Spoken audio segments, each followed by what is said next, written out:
السلام علیکم دوستو، میں ہوں بشرا اور آپ دیکھ رہے ہیں ہسٹری اینڈ اسلام بائی بشرا۔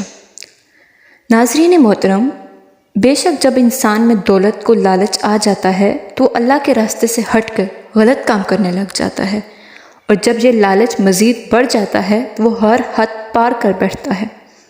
ایسا ہی کچھ دانیال حسین نامی ایک لڑکے کے ساتھ ہوا، جس نے شیطان کے ساتھ معاہدہ کیا کہ شیطان اس کو لاٹری جتائے گا اور یہ لڑکے اس کے بدلے میں لڑکیوں کو قتل کرے گا۔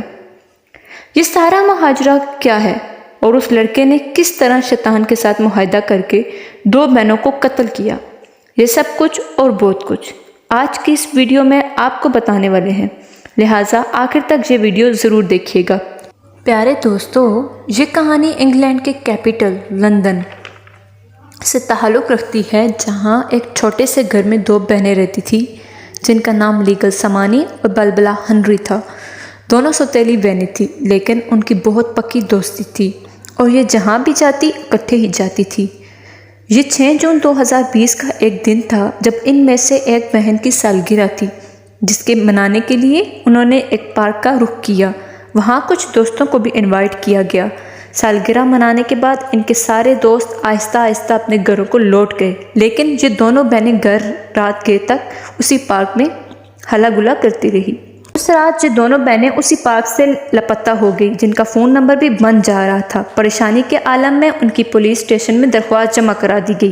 اگلے دن پارک کی چھان بین کے دوران ان لڑکیوں کا ایک پرس برآمد ہوا اور اس پرس کے ساتھ ہی ایک چاقو بھی پڑا تھا۔ اس چاقو پہ ان بہنوں کا خون لگا تھا۔ ڈی این اے کرنے کے بعد پتہ چلا کہ اس چاقو پر ان بہنوں کے علاوہ ایک اور انسان کا بھی خون موجود تھا، جس کا نام دانیال تھا۔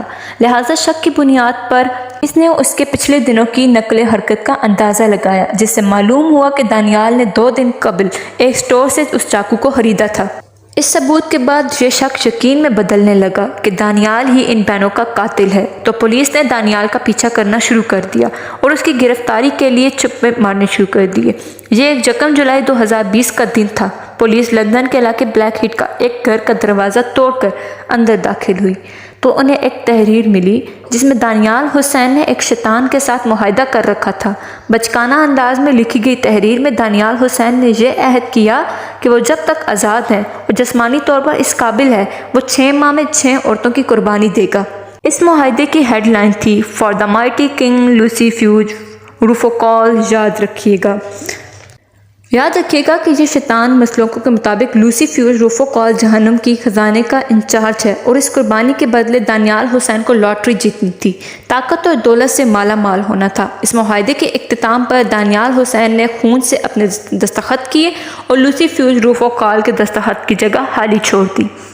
دانیال حسین 4 بہن بھائیوں میں سب سے بڑا تھا۔ اس کے پڑوسیوں کا کہنا ہے کہ دانیال کا تعلق ایک مشکلات شکار خاندان سے تھا، جہاں سے اکثر چیخنے چلانے کی آوازیں آتی تھیں۔ جب وہاں اس کی عمر اس وقت 14 برس تھی، اس کے والدین میں علیحدگی ہوگی۔ دانیال حسین کی کمپیوٹر رپورٹ سے ایسا شخص تصور کیا گیا جس کے رجحانات خطرناک ہیں، اور وہ ایک ایسے پینل کے سامنے بھی پیش ہوا جہاں ایسے لوگوں کے ذہن کو پرکھا جاتا تھا جو دہشت گردی کی سمت جا رہے ہوں۔ دانیال حسین کو مئی 2018 میں اس پروگرام سے خارج کر دیا گیا، لیکن ایسا محسوس ہوتا تھا کہ شدت پسندی کے نظریات اس میں موجود رہیں گے۔ پولیس نے اس کی گرفتاری کے بعد جب اس کے ٹیبلٹ اور کمپیوٹر کا جائزہ لیا تو انہیں معلوم ہوا کہ وہ کچھ ایسی ویب سائٹ پر بھی جاتا تھا جہاں شیطانی نظریات پر بھی بات ہوتی تھی۔ اس کے علاوہ پولیس کا یہ بھی معلوم ہوا کہ وہ انتہائی دائیں بازو کے نظریات کے بارے میں سرچ کر رہا تھا۔ وہ خود کو بظاہر آرائی نسل سے سمجھتا تھا، جس کا مطلب یہ ہے کہ دانیال کا نظریاتی سفر اتنا انوکھا نہیں جتنا کہ لگتا ہے۔ ان دونوں نظریات میں عورتوں سے نفرت ایک مشترکہ دھارا ہے، جس سے بہت ہی خطرناک نظریات جنم لیتے ہیں۔ پولیس نے مزید بتایا کہ اگر دانیال کا بس چلتا تو وہ اس ریئر اوروں کو بھی قتل کر دیتا، لیکن وہ ایسا نہ کر سکا کیونکہ ہنری اور سملین کے قتلوں کے حملے پر اسے اس کے بازو پر زخم آ گیا، اور جاہے وقوع پر ڈی این اے کی مدد سے پولیس نے اسے گرفتار کر لیا۔ پیارے ساتھیوں، اس کہانی سے تعلق رکھنے والے کچھ لوگوں کو یہ بھی کہنا ہے کہ باقاعدہ طور پر شیطان اس سے ملاقات کرتا رہتا تھا اور اسے مختلف ترغیبیں بھی دیتا رہتا تھا، لیکن یہاں سوال یہ پیدا ہوتا ہے کہ کیا شیطان انسانی شکل میں آ سکتا ہے؟ اس حوالے سے اگر ہم اسلامی نظریات کی بات کریں تو اس میں کوئی شک نہیں کہ شیطان انسانی شکل میں آ سکتا ہے، جس کا ثبوت ہمیں اسلامی تاریخ سے بآسانی ملتا ہے۔ حضرت ابو ہریرہ رضی اللہ تعالیٰ عنہ سے روایت ہے کہ ایک دفعہ وہ مال کی حفاظت کر رہے تھے کہ ایک شخص ان کے پاس آیا اور ان سے پوچھا کہ آپ یہاں کیوں کھڑے ہیں؟ آپ نے کہا مال و نظر کی حفاظت کر رہا ہوں۔ اس نے کہا آپ آیت الکرسی پڑھ کے اس کی حفاظت کریں۔ حضرت ابو ہریرہ رضی اللہ تعالیٰ عنہ نے یہ بات آپ صلی اللہ علیہ وسلم کو بتائی تو نبی پاک صلی اللہ علیہ وسلم نے فرمایا کہ وہ شخص شیطان تھا لیکن بات اچھی کر گیا ہے۔ ایک طاغوت شیطان ہے جو انسان کے سامنے جھوٹی تقریبیں پیش کر کے سبز بے باک پیش کرتا ہے۔ دوسرا طاغوت انسان کا اپنا نفس امارہ ہے جو کسی شیطان، شہوات، جذبات، خواہشات، توحشات اور ان گنت ضروریات کے چکر میں گن چکر بنائے رکھتا ہے، اور بے شمار طاغوت باہر کی دنیا میں پھیلے ہوئے ہیں۔ معاملات زندگی پر گہری چھاپ لگی ہوئی ہے۔ ہمیں خود احتساب کرنا چاہیے، ہمیں رحمان کی اطاعت کرنی چاہیے۔ یہ شیطان کی معاملات زندگی کی دوڑ کس کے ہاتھ میں ہے؟